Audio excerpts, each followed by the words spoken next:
até hoje, mesmo, né, com esses anos de experiência nossos, eh, da equipe, acho que você já passou muito por isso, eu ainda passo um pouco na minha prática, tanto comigo quanto com os meus supervisionandos, existe uma não existe uma clareza, né, do que é o AT de estudos, para que ele serve, até explicar isso para os pais ou até mesmo para as escolas, acaba sendo um pouco complicado, porque acho que existe uma coisa que é a teoria, entre aspas, e o que é um pouco a prática, né.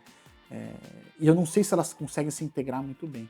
Então existe muito uma confusão do trabalho do AT de estudos, né. Muitas pessoas entendem que é como se fosse um professor particular, né, alguém que vai na casa da criança, ou que faz um acompanhamento, na escola. E acho que assim, a grande diferença entre um AT de estudos e um professor particular, por exemplo, né, que é alguém que está ali para ajudar no conteúdo, é justamente essa, né. O professor particular ele está ali para ajudar a suprir gaps, né, defasagens de conteúdo propriamente dito, né. Assim, e o nosso trabalho enquanto AT, acompanhantes terapêuticos, é olhar o estudo como uma coisa um pouco mais complexa, né, um pouco mais, entre aspas, global, vou dizer assim, né. Então, é ajudar a criança a estudar, é ajudar a criança a se organizar, fazer planejamento de como que ela vai cumprir determinadas tarefas, né, como é que ela vai se organizar para poder estudar, como que ela aprende, entre aspas, com maior eficiência, né? Não necessariamente sendo o responsável por passar o conteúdo, né? Porque isso é um trabalho que eu acho que eu até nem tem capacidade, né? Acho que ele nem tem formação para isso. O que a gente tem é uma formação para a gente entender o que está acontecendo naquele ambiente que dificulta, né, que o estudo ele aconteça, né? Então acho que essa que é a grande diferença, assim, né? Uhum. Não, perfeito. E aí, quando você fala de estudo, dá uma explicada, uma contextualizada melhor. O que que seria esse estudar, né? Você deu alguns exemplos de certos comportamentos, mas o que você considera o estudo, o comportamento de estudar? Que também é uma pergunta complexa, né, porque Tudo é naturalmente bem complexo. sempre, né, tudo é complexo aqui na psicologia, né, na nossa prática. Se a gente pensa, "Putz, eu preciso fazer tal criança estudar, eu quero que a criança, né, tal estude".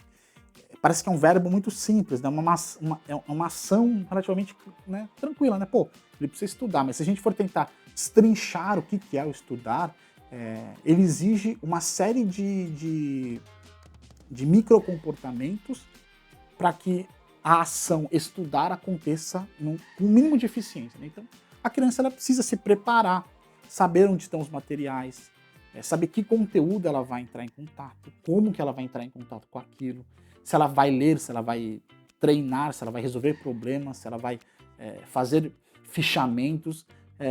E aí a ideia do estudar, acho que o grande objetivo é adquirir um conhecimento, né, que antes ela não tinha, ou refinar um conhecimento que ela possuía minimamente, né, de maneira prévia, né. Então quando a gente está falando de estudo, a gente está falando um pouco disso, eu acredito, assim, né, de você adquirir um conhecimento que antes você não tinha.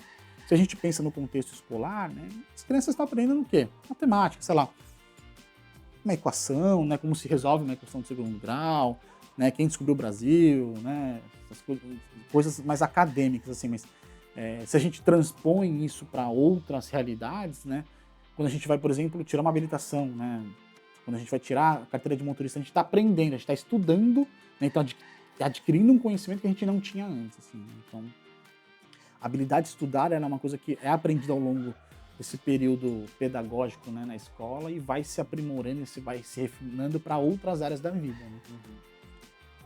Então acredito que estudar é um pouco isso. Não sei se eu te respondi. É como uma pré-condição ao conteúdo, né? Como assim?